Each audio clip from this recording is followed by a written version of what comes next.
Alléluia. Amen. On va faire une grosse lecture cet après-midi. Je vous invite dans l'évangile de Jean, au chapitre 11. Et on va lire le verset 35. Jean, chapitre 11, le verset 35. Alors, je vois que Jean-Pierre, il se marre. Est-ce que tu peux lire ce long chapitre, enfin ce long verset? Jésus pleura. Vas-y, répète, parce que je ne sais pas si tout le monde a bien entendu. Oui. Vas-y, répète-le nous, Jean-Pierre. Jésus pleura. Amen. Amen. Amen. Amen. Vous m'entendez bien? Très bien. Bon. Ça va.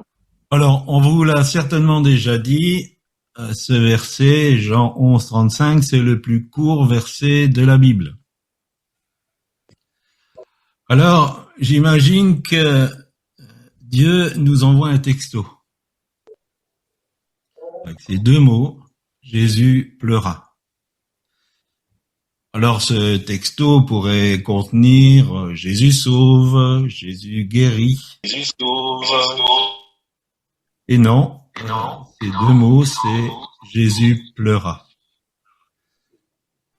Alors, dans ces deux mots, il y a toute l'expression de la compassion, de la tristesse, de l'angoisse même du Créateur. Alors, pour moi, ce qui est important, c'est pas de savoir que ce verset est le plus court de la parole de Dieu. Ça va pas m'aider dans ma marche avec Christ. Mais pourquoi Jésus a pleuré? Et je pense la bonne question. Déjà, Jésus n'a pas pleuré, donc tout ce passage se situe dans l'histoire de la mort de Lazare. Jésus n'a pas pleuré parce que Lazare était mort. Il savait ce qu'il allait faire, il savait que par la puissance de Dieu, Lazare reviendrait à la vie, donc il n'a pas pleuré parce que Lazare était mort. Il n'a pas pleuré non plus sur les deux sœurs, puisque quand il a rencontré Marthe, il l'a encouragée en disant « Mais si tu crois, tu verras la gloire de Dieu, ton frère va ressusciter. » Jésus, je pense, a pleuré sur la mort, qui est la première conséquence du péché. La mort, c'est la première conséquence du péché. Je pense que Jésus a pleuré aussi sur toute la souffrance humaine à cause de ce fait que la mort vient frapper l'un et l'autre à un moment donné ou à un autre. Et cette frappe, elle est comme un aveugle parce que ça atteint les personnes âgées, les jeunes, les enfants, les riches, les pauvres. Cette frappe, elle est comme aveugle.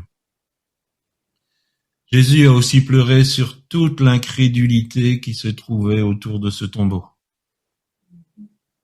Toutes ces personnes qui étaient là et qui murmuraient en disant si ils pouvaient faire quelque chose quand même pour ce pauvre Lazare, ben voilà, il est mort maintenant, il est enfermé dans cette tombe, il sent déjà mauvais. Pour résumer tout ça, je dirais que Jésus a pleuré sur ce qui est devenu l'être humain. Parce que l'être humain, c'est le point d'orgue de la création. L'être humain, il a quelque chose de plus que toute la création, c'est que Dieu a voulu que l'être humain soit à sa ressemblance. Et l'être humain était appelé à vivre éternellement. L'immortalité lui était acquise. Mais à cause de sa désobéissance, il a perdu cette immortalité. Et je pense que Jésus a pleuré sur la condition de l'être humain qui a perdu cette immortalité, alors que toute la création était faite pour sa réjouissance, sa jouissance. Je pense que Jésus a pleuré sur le gâchis qu'est le fait de la chute. Vous êtes d'accord avec moi? Jésus a aussi pleuré sur Jérusalem. On lit ça dans Luc au chapitre 19, le verset 41. Comme il approchait de la ville, Jésus, en la voyant, pleura sur elle. Jésus était habité par tout l'amour du Père pour cette ville. Et Dieu, le Père, a toujours eu une affection particulière pour cette ville. C'est là qu'il a décidé de faire résider son nom. Et il a toujours voulu son bien-être. Il a toujours voulu que cette ville soit en bénédiction. Jésus, à ce moment-là, quand il pleure sur Jérusalem, il ressent au plus profond de lui-même tout le bien que l'Éternel voudrait faire à cette ville. Et c'est là le drame. Il constate l'aveuglement de ses habitants. Aveuglement qui les prive des plans de bonheur que Dieu a pour eux. Alors déjà, j'aimerais nous poser cette question. Avons-nous déjà envisagé ce regard du Seigneur sur nous? Avons-nous déjà pu penser ce regard du Père sur nous? Est-ce que nous pouvons imaginer que Dieu est profondément peiné quand nous passons à côté des grâces qu'il veut nous donner? Que Dieu est attristé quand son cœur de Père veut nous bénir et que nous passons à côté? L'image de Dieu comme un Père, elle n'est pas du tout superficielle. C'est pas un beau slogan. Dieu est vraiment un Père d'amour, qui aime ses enfants, qui veut le bien de ses enfants. Le Dieu 3 fois saint nous aime vraiment de cette manière. Et il ressent une profonde frustration quand son amour ne peut pas nous atteindre. Parce que dans notre ignorance, nous le rejetons pour toutes sortes de raisons, pour toutes sortes de choses. Si vous êtes parent, si vous êtes papa, quand vous voulez prendre votre enfant sur vos genoux pour lui faire un câlin et que lui s'enfuit, qui ne veut pas recevoir ce câlin, il y a une frustration. Eh bien, c'est pareil avec Dieu. Quand il veut nous câliner, bien que Dieu ne soit pas un être humain, mais quand Dieu veut nous faire du bien, quand il veut nous choyer, quand il veut nous bénir, et que pour X raisons, nous n'acceptons pas, nous rejetons ce geste affectif de sa part, ça crée une frustration dans le cœur de Dieu. Quand Dieu a créé l'être humain, il a tout préparé pour sa joie. Tout préparé pour son bonheur, pour son épanouissement et son bien-être. Toute la création, si nous regardons autour de nous, porte l'empreinte de ce désir, de ce souci même, je dirais. Il a créé des milliers d'espèces de fleurs. C'était l'anniversaire de la sœur de mon épouse, de Corinne, et on lui a fait livrer un bouquet. Qu'est-ce que c'est beau, un bouquet de fleurs. Vous trouvez pas? Toutes ces couleurs, toutes ces formes. Et bon, on l'a vu virtuellement, donc on ne sait pas l'odeur qu'il dégageait. Mais non seulement il a créé une multitude de formes de fleurs, de couleurs, de senteurs, mais il a créé les yeux pour les voir. Il a créé des milliers de sons harmonieux. Et il a créé nos oreilles pour les entendre. Il a créé des milliers d'aliments plus délicieux les uns que les autres. Et il a créé nos papilles pour pouvoir en profiter. Alors, ne me dites pas que Dieu veut pas notre jouissance. Ne me dites pas que Dieu veut pas la joie pour l'être humain, son épanouissement, son bonheur. Parce qu'il a créé tout ça avec cette optique du point d'orgue de créer l'être humain. Amen. Vous êtes d'accord avec ça? Et j'aimerais dire qu'aujourd'hui, il a encore des milliers de grâces à nous accorder, à t'accorder, sans intéressement ni arrière-pensée, juste pour toi, juste pour que tu jouisses de la vie et que tu prennes conscience de son immense amour pour toi. Et que, en réponse à cet amour exceptionnel, extraordinaire qu'il a pour toi, tu répondes par ton propre amour. Ne passe pas à côté de ses faveurs pour ta vie. N'attriste pas le cœur de Dieu par un aveuglement quelconque. Qu'est-ce qui t'empêche de voir ce Dieu d'amour? Qu'est-ce qui t'empêche de voir ce Papa céleste, si doux, si attentionné? Qu'est-ce qui t'empêche de le voir? Si tu gardes les yeux fixés sur Jésus, tu vas pouvoir le voir et tu vas pouvoir jouir de la vie. J'ai dit souvent et je le dis, rien que le salut qu'il nous a préparé, si on prend conscience de ce que c'est, ça peut alimenter notre action de grâce, notre louange pour l'éternité. C'est tellement extraordinaire. Et je comprends pas qu'on puisse vivre dans la plainte et dans le mécontentement, si ce n'est qu'on n'a pas compris ce que Dieu a fait pour nous. Et ajouter à ce salut si merveilleux toutes les grâces quotidiennes dont nous sommes l'objet. Et il y a des grâces que nous apercevons, dont nous nous rendons compte. Et il y a tellement de choses que Dieu fait et nous n'en avons même pas conscience. Ce Dieu-là, il veut ton bien.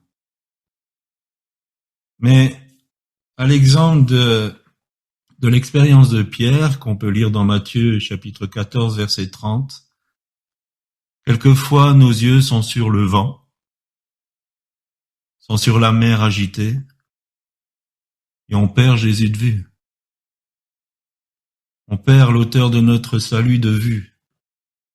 Nos yeux sont fixés sur les éléments, les événements, les situations, les circonstances, et on oublie de regarder à Jésus.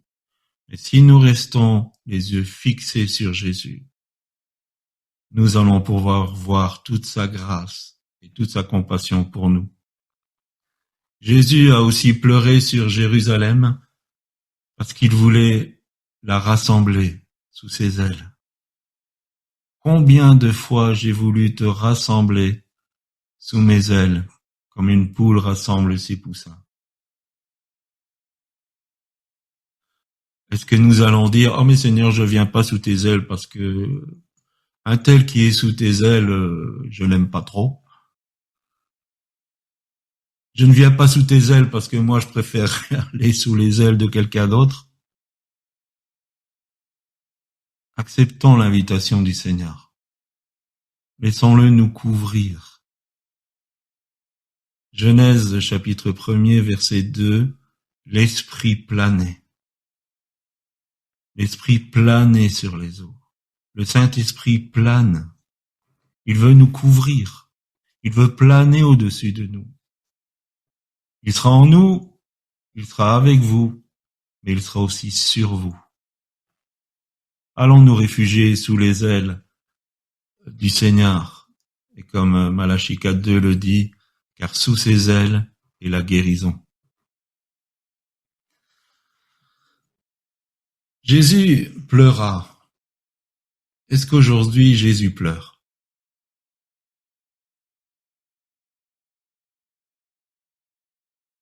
Je vous pose la question. Est-ce qu'aujourd'hui Jésus pleure? Romains 8, 34 nous dit « Qui les condamnera? Christ est mort, bien plus, il est ressuscité, il est à la droite de Dieu et il intercède pour nous. » Un intercesseur va toujours apporter avec larmes les sujets de son plaidoyer. Dans Romains 8, il est dit aussi que l'Esprit exprime à travers nous des soupirs inexprimables, des soupirs de pleurs. Je suis convaincu que Jésus pleure. Et pourquoi il pleure? Parce que nous nous éloignons de Dieu. Parce que nous souffrons, parce que nous avons choisi un chemin de désobéissance. Jésus pleure. Quelquefois, Jésus pleure sur nous. Parce que il a des plans de bénédiction et que nous passons à côté pour X raisons. Je suis convaincu que le Saint-Esprit est en train de vous dire ces raisons. Dans Luc, chapitre 13, le verset 8, on a l'histoire de ce figuier qui porte pas de fruits. Et puis, Dieu dira, mais ça fait des années que je viens pour prendre du fruit à ce figuier, et puis il y en a pas. Et Jésus, l'intercesseur, va se poser et il va dire, patiente encore un peu. Patiente encore un peu. Je vais faire ce qu'il faut, je vais creuser autour, je vais mettre du fumier, je vais en prendre soin, je vais essayer de tout faire pour qu'il puisse porter du fruit, pour qu'il soit porteur de vie. Patiente encore un peu. Et quelquefois, Jésus pleure devant son Père en disant, patiente encore un peu. Il y a encore un peu de patience avec lui, avec elle. Je peux en faire quelque chose. Je sais qu'il y a un potentiel, il y a une capacité. Je peux en faire quelque chose. Patiente encore un peu. Alors, peut-être que nous allons dire, oh mais pour moi c'est différent. Juge au chapitre 6, le verset 15 nous dit, Gédéon lui dit, à mon Seigneur, avec quoi délivrerai-je Israël? Voici, ma famille est la plus pauvre en Manassé, et je suis le plus petit dans la maison de mon père. Vous savez, c'est cet appel de Gédéon, où l'ange de l'Éternel arrive et puis lui dit, salut, vaillant héros. Et puis ça, c'est la plainte de Gédéon. La parole de Dieu, elle est claire, elle est limpide, elle est sans équivoque. Elle émane du Créateur de l'univers, tout-puissant et souverain.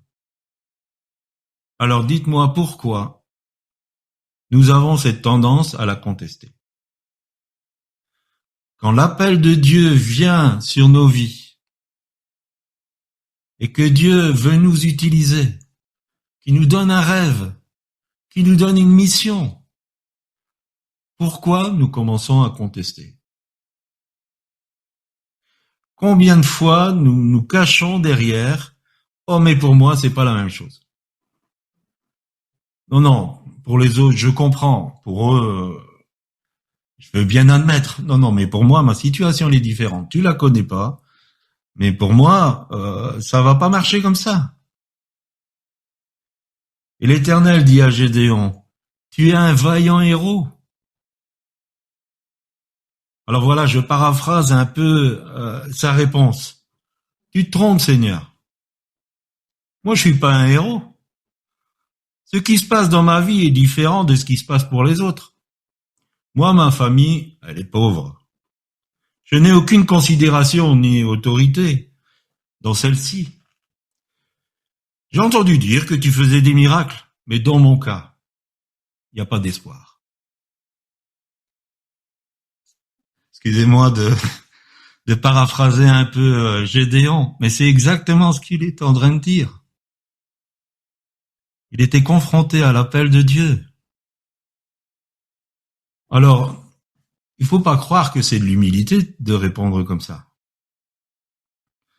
Quand Dieu donne une injonction, quand Dieu appelle, quand Dieu veut t'utiliser pour porter du fruit, et que tu réponds comme ça, je pense que tu es gonflé. Tu es très gonflé d'essayer de persuader le Seigneur qu'il se trompe. Combien d'hommes ont contesté la parole de Dieu sur leur vie sous prétexte que pour eux, c'était différent. Moïse l'a fait devant le buisson ardent. Oh mais Seigneur, j'ai pas la parole facile. Oh mais Seigneur, envoie quelqu'un d'autre. Seigneur, ils vont pas m'écouter. Alors que l'Éternel vient de dire, ils vont t'écouter. Pierre aussi a réagi comme ça. Jonas, lui, il a même pas discuté, il s'enfuit.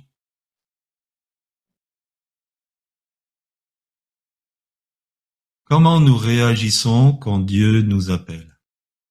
Et nous avons tous une mission et tous un appel. Nous avons tous reçu ne fût-ce qu'un don pour l'utilité commune. Quand Dieu nous appelle, comment lui répondons-nous? Est-ce que nous croyons que Dieu est trop incapable à cause de notre petitesse? Nous devons prendre autorité sur cette mentalité. Notre situation n'est pas plus désespérée que tant d'autres où Dieu a intervenu. Et Dieu a utilisé des personnes, quelquefois très très simples, pour faire des choses grandioses. Ce verset nous dit, avec Dieu, nous ferons des exploits. Avec Dieu, tu peux faire des exploits. Quand le Seigneur te suscite pour son œuvre, il te donne tout le package pour réussir. Il te donne tout ce qu'il faut pour réussir. Nous disons souvent avec la vision, Dieu donne la provision. Et donc la provision, c'est pas seulement les finances, mais la provision, c'est aussi tous les talents, tous les collaborateurs, même s'il faut que tu as besoin pour mener à bien la vision qu'il t'a donnée. Gédéon s'est laissé convaincre, merci Seigneur, et il est devenu ce vaillant héros. Avec 300 hommes, battre une armée énorme. Mais combien ont raté leur destinée? Parce qu'ils sont restés convaincus que Dieu n'était pas assez grand pour pallier à leur petitesse. Alors, où te situes-tu par rapport à cela? Où en es-tu par rapport à l'appel de Dieu sur ta vie? Quelles sont encore les excuses que tu lui avances? Pour toi, ce n'est pas différent. C'est pareil que pour tous ceux qui se sont levés. Celui qui a ressuscité Lazare, avec ces deux mots, Lazare, sors, veut arrêter de pleurer sur toi. Il veut arrêter de pleurer sur toi, parce que tu portes pas le fruit que Dieu te demande de porter. Il veut que tu passes de spectateur à acteur. Il veut que tu sois utile pour le royaume de Dieu. Parce que c'est sur son cœur de faire de toi un héros, une héroïne. C'est sur son cœur de faire de toi quelqu'un qui n'est pas banal, qui ne passe pas inaperçu. Parce qu'il est rempli de la puissance de Dieu et de l'appel de Dieu sur sa vie et de l'autorité qui va avec cet appel. Alors il faut se lever pour que Jésus n'ait plus à pleurer sur nous. Et qu'il puisse dire, tu vois, Père, ça c'est un bon serviteur, c'est une bonne servante. Regarde, j'ai travaillé son cœur, elle produit du fruit. Il produit du fruit. C'est à cela que nous sommes appelés, chers amis. C'est à cela que nous sommes appelés. Alors en conclusion, je vais donner un devoir pratique. Vous allez devoir vous engager Vous allez devoir devenir acteur. Je vais vous demander, pas tout de suite, mais quand le culte sera terminé, d'envoyer à tous vos contacts, même les non-chrétiens, ces 2 mots, Jésus pleure. Que ça soit par texto, que ça soit par WhatsApp, que ça soit par Telegram ou même par lettre, faites comme vous voulez. Mais envoyez ces 2 mots, Jésus pleure, à toutes les personnes que vous avez dans votre téléphone, il n'est pas tout près de moi, et ça fait pas mal de personnes. En général, on a une liste de contacts assez conséquente. Et on va voir ce que Dieu fait avec ça. Amen.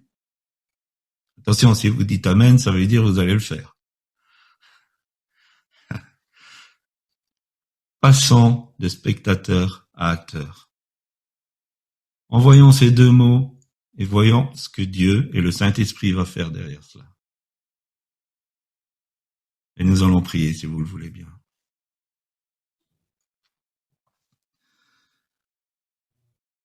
Merci Seigneur de tout l'amour que tu nous consacres. Merci Seigneur de toute cette réjouissance que tu as mis autour de nous. Tout ce soin que tu as pris pour la création, pour notre bien-être. Merci Seigneur parce que tu veux nous utiliser pour ton royaume. Tu veux faire de nous des ambassadeurs, des ambassadrices, des acteurs, des actrices dans ce merveilleux plan de salut. Merci Seigneur parce que tu n'es pas à court de grâce et de bénédiction pour chacun d'entre nous. Seigneur, que nous puissions détourner nos regards du vent et de la mer pour te regarder toi. Parce que quand nous restons les regards fixés sur toi, nous sommes au bénéfice de toute cette grâce, de tout cet amour, de tout cet affectif que tu as pour nous. Et je te demande de nous bénir profondément cet après-midi, Père, au nom de Jésus. Au nom de Jésus. Amen.